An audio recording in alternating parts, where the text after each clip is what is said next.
what's up, guys? Spencer Stein here for Pickup Sports Talk. We're going to go into a fantasy clip. I want to talk about DeAndre Hopkins. For sure. He's coming off his suspension. In his 2 games in a PPR league in ESPN, he's gotten 20.3 points and 33.9 points. Yep. That's pretty good. So, Brandon, I want to ask you, where's D-Hop ranked? Top 5, top 10, top 15? I think as of right now, mind you, small sample size, he's top 5. And that could be crazy to say. That's crazy. But look at the stats, right? He's gotten basically, I think Kyler in the past few games, I don't know the exact number. We could estimate around 30. He's got half the target share in both those games. And Hollywood Brown is out for basically going to be the remainder of the year. No, he'll be back in a few weeks. But he'll be back. He'll probably miss another 4 to 6 weeks. Yep. In that time, and mind you, they don't have their bye till week 13. I think he's going to go on an absolute tear. And he's been putting up good numbers, and he hasn't been touchdown dependent.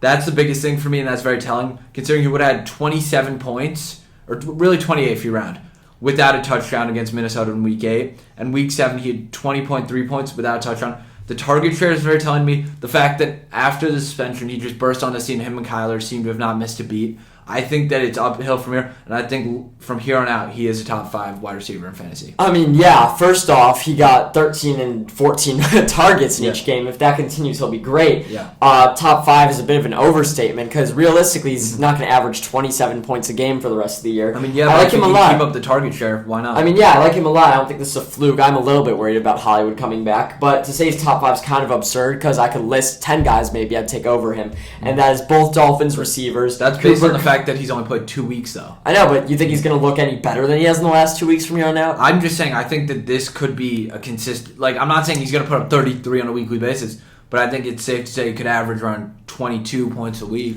I mean, I doubt he keeps averaging 27, let alone 22. But I'm just saying, at this moment, there's enough guys I'd take over him, especially because I don't think he's going to stay that good. He's going to stay a top 10 receiver, top 15-ish. Sure.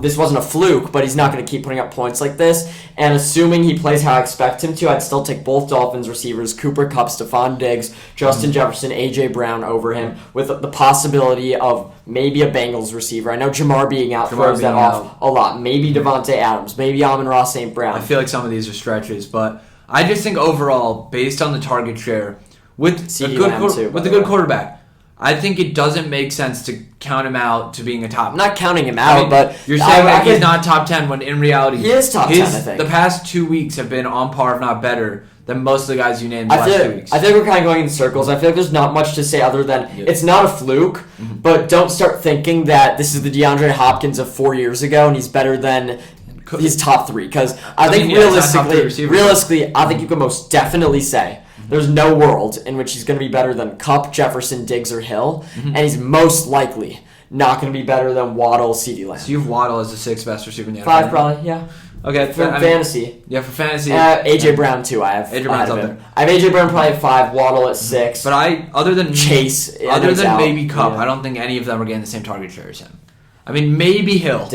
Maybe Diggs. I think Gabe Davis has been getting a lot. But who cares? I mean, all that matters, even saying Hill hasn't been getting that target share, he's been the receiver 1 without it. That's true. So who cares? We'll see what happens, but there's not much to say. I mean, everyone kind of knows his value. Don't go crazy and think, oh, so-and-so thinks they're a receiver 5, but they're really a receiver 3. No, it's not the but it's not a fluke. No reason to sell him high is basically my big picture statement. Yeah, for sure. Thank you.